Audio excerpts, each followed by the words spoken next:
All right, welcome back to another video by me, Cryptomid.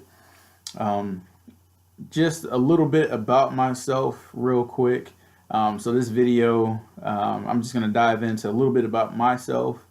My handle on YouTube is Cryptomid. My name is Al. I'm just a regular person here, Charlotte, North Carolina. Grew up here, just a everyday person. But I'm just really into cryptos. I started off just investing. I was pretty big in investing. Went to school for engineering, got out, kind of planned to go back overseas where I was working. Contractor for the Department of Defense for a year. Came back, finished school. Thought I was going back overseas. That didn't work out. Didn't have anything else lined up here. Had a roommate in college told me about investing and stocks and all that. So I just kind of dove into learning anything and everything I could about investing in stocks and trading and all that stuff when I got out of school. So I spent like a year or two just that was my life, and I literally spent 12 to 15 hours a day learning about investing. Like the knowledge and everything is out here for people who want to learn as far as like books, resources, the internet, YouTube, you name it, it's endless. Um, but it's always good to have somebody who has that knowledge to just kind of get straight to the point in a language that people can relate to and understand. So that's why I decided to kind of just start helping people. And if you have any kind of questions, again, I'm not really trying to be a financial advisor or anything like that. I did think about getting my licenses to do that sort of thing professionally. Decided not to. So again, this isn't financial advice. Take it with a grain of salt. This is just, you know, things that have worked for me that I'm just trying to share and help people out. So just a full disclaimer right there. But yeah, so I was in the stocks, and I did that, and I was doing pretty well. I ended up getting a job, and so I was working, and then most of the money that I was making, I was then turning around and investing. So again, I don't really believe in banks and all that stuff because they're just using people's money to make money. So I don't keep my money in banks. Nowadays, I keep it in just any money I make, I just throw it into Bitcoin. That's my investment.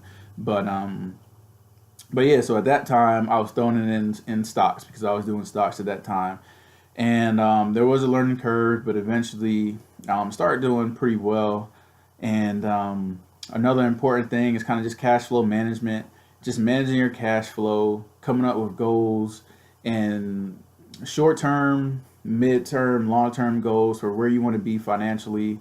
And you come up with those goals, and then you come up with strategies to try to get you to that point, investment strategies.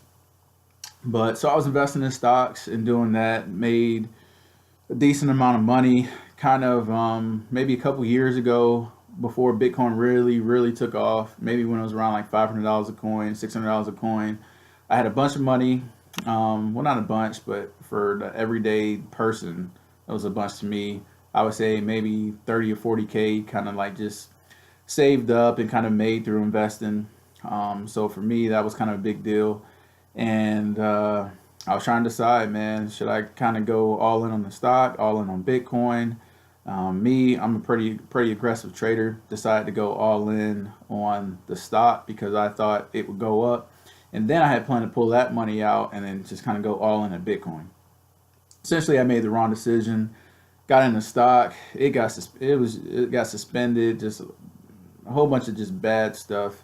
Ended up losing pretty much most of that. Meanwhile, Bitcoin took off. So that's probably one of the decisions in my life I wish I can get back, but it's all good.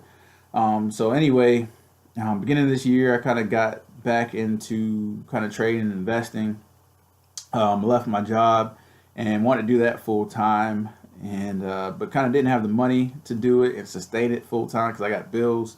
And when you invest, you don't want to be pulling money out to be for like everyday living. If you're investing, you want to grow your investment account, your portfolio.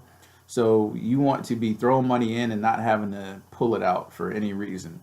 Um, so I was having to invest, and then the profits that I make, go ahead and pull it out and pay student loans. And like most of us, I got a rack of student loans. Like they're not cheap. Like the everyday person has a bunch of bills that they have to pay.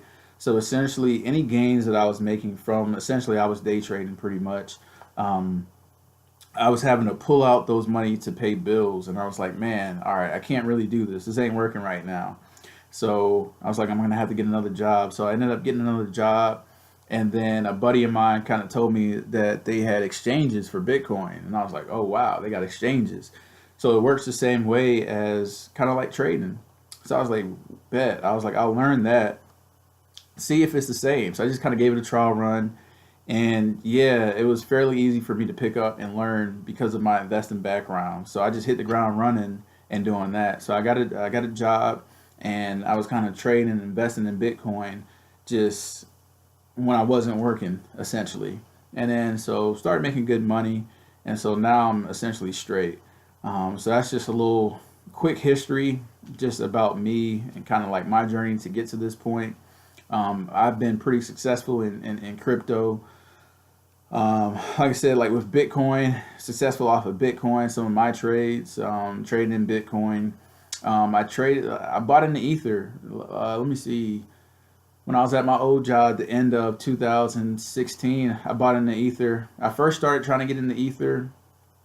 I saw it when it was at $1, and I saw the potential that it had, and I wanted to buy in, but they had crappy wallets back then, and well, really no real wallets. And then even like I have a computer background, IT, so I know a lot about that stuff. But back then, when Ether was $1 or less, the wallets were just terrible.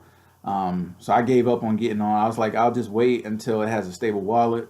Ether, this was 2016, early part of 2016. It kind of shot up, and then the fall of 2016, it had shot up to like $15, and then I was like, when it goes back under 10, I'll buy in.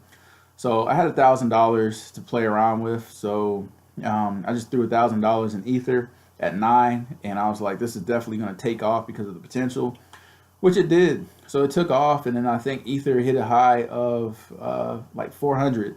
So you can do the math on that. That was a great investment, great returns. Unfortunately for me, I didn't back up my private keys, lost my private keys. Essentially, like that account I can't get into. So made a bunch of money off of Ether and can't get into that account. Probably looking at what, like 30,000 or something like that off of like 1,000. Great return, but I can't get into that account. I had some other trades that kind of like took off. Chain coin, I saw chain coin, got into that under like 10 cents. That took off. It hit a high of like $6. Didn't sell, should have sold. Ended up selling at like $1. So that was a great investment there. So I can kind of get into, I kind of went off on a tangent there, but essentially I've had some pretty successful trades. I've been successful doing it. So now I kind of just want to help people out and help people get to, like I said, kind of like a point to where they're stable and financially free, and they're kind of making money doing this. So again, I kind of went off on a tangent. Apologize. Want to just give you a quick spill about me and my kind of journey into crypto.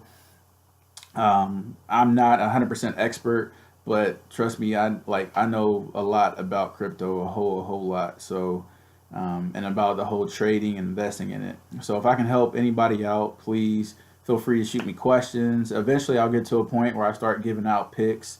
And I'm getting ahead of myself, and I'll kind of slow it down in the next video. But I'll start giving out picks of different things that, would be good things to invest in, and try to do that on a weekly basis where I give out picks, kind of telling people kind of like what to get into, what's a good price to get into this, good price to get out, kind of certain coins that I see potential in, things to hold on long term, things to hold on short term, stuff like that. So again, this video is kind of running a little bit long, not a little bit long, a lot long. So I apologize. We're getting into like 9 minutes now. And like I said, I like to keep them around 5-6 minutes. So apologize for going over, but that was just a quick spill about me. And so next video, I'll kind of slow it down a bit. So thanks for watching. If you like it, please subscribe.